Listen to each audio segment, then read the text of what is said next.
before my career, my personal story, I mean, first and foremost, I grew up in Long Island. You know, very, very normal childhood, I'd say. Grew up with two, well, my mom worked in an office. My father was a carpenter in the union. So very normal upbringing.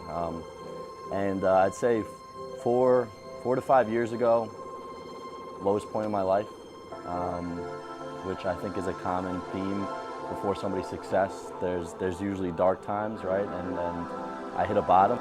You know, I didn't want to live. I didn't have a dollar to my name. I couldn't hold down a job. I wasn't living out my purpose at all. I wasn't being the best version of myself. And through that pain, through that suffering, through that discomfort, I did a lot of reflecting, right? I asked life's biggest questions, you know, what is this all about? Through seeking and soul searching like that, I found out what I love, and that's people. That's really what it boiled down to. I can say I really like cars, I really like material stuff, but like what I really love is people. You know, I was lucky or blessed enough to get introduced to a really successful individual who brought me into the mortgage business. And yeah, he didn't really even tell me what I was signing up for. He kind of just gave me an employment package, told me to fill it out, and within 2 weeks they did the background check, and I was in the office, and he was like, this is what you're gonna do, and he told me hit the phones, and I hit the phones, and that's how I started. You know, I started as a cold caller, very humble, working, you know, 10 hours a day, and this, you know, 20 years old. And my journey just kind of took off from there, and I found that the more I helped people, the more the universe rewarded me. The more value I brought, the greater I did. And I really like that about this business. I'm in a position to help not only people and individuals, but families set up their financial future and achieve the goals that they never thought were possible. Many families come to me and say, I never thought I could own a home. You know, and they thank me, you know, for making that possible. So yeah, I mean, what I focus in on is bringing value. So I kind of brand yourself as the not your average lender. My mission statement is to remove average from the real estate industry by adding value, right? Not only to consumers, but also to other real estate professionals. I love to collaborate with real estate agents because not only can I help consumers, but I can help real estate agents build a more successful business. And that's how I've built my business thus far, and I don't think anybody else has really taken that approach. If my target audience, which is, you know, people who are buying a home right now, or people who are buying a home in the near future, or other real estate professionals, that's my target audience, right? So if I want to serve them, I have to go to where they are.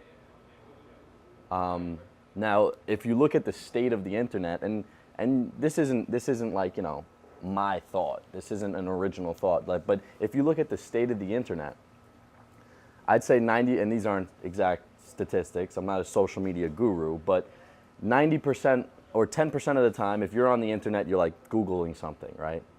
Searching something up, maybe, you know, it's food near me, something like that, right? And then the other 90% of the time, you're on a social media platform. It's not about ego or showing, you know, how great I'm doing, and it's if I want to help the most people, I got to be where most people are.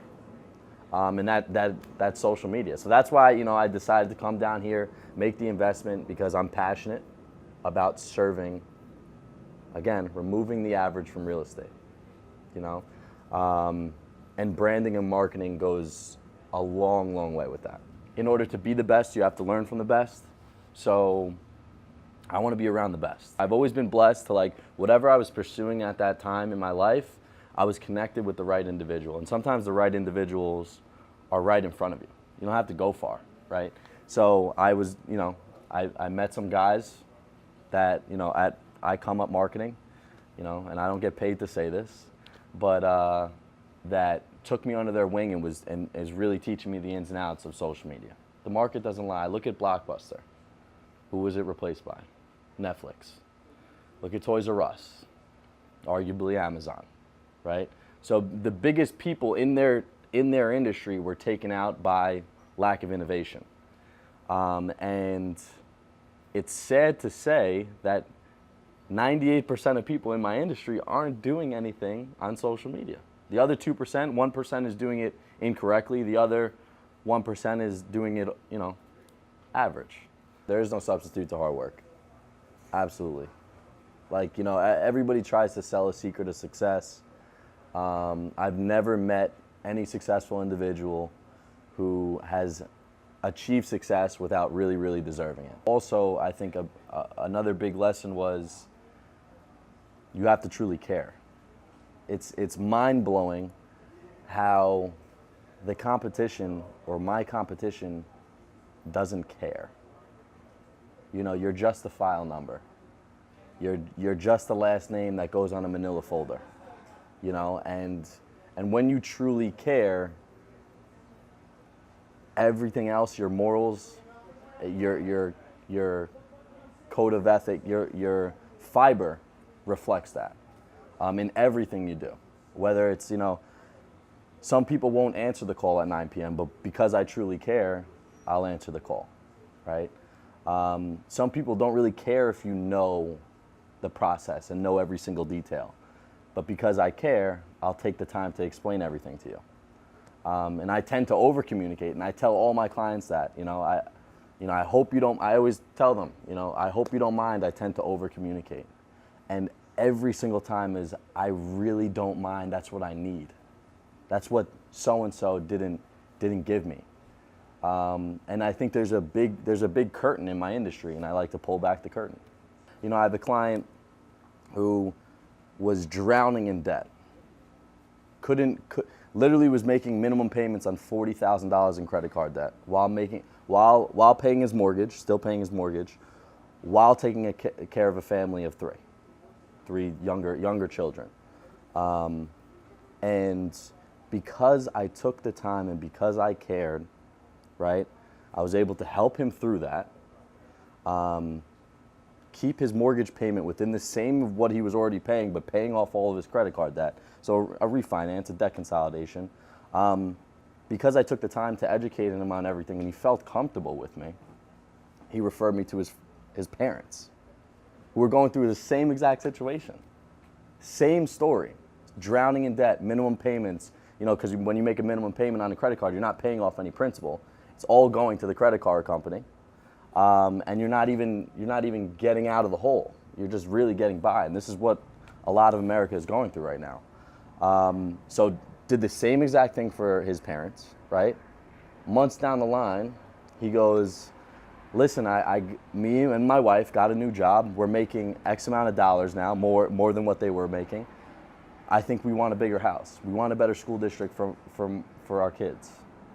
A lot of people just see mortgages, right? They just see, it's just real estate finance. That's what they think it is. Me, I see the bigger picture. I see, because I took the time to help one individual, I helped his parents, and now I get the opportunity of helping his kids get into a better school district. That's what blows my mind. And this is the same person, the same individual, calls me up, and when he told me he was ready to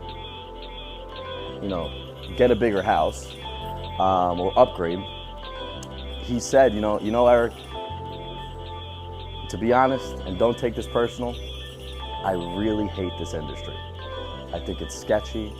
I think it's, he used other words than that, but I'm not going to say them. And the sad part was, I said, you know what? You don't have to apologize, because I feel the same way. And that's what my part of my mission is, to change that perspective. Take the sketchy, take the average out of real estate.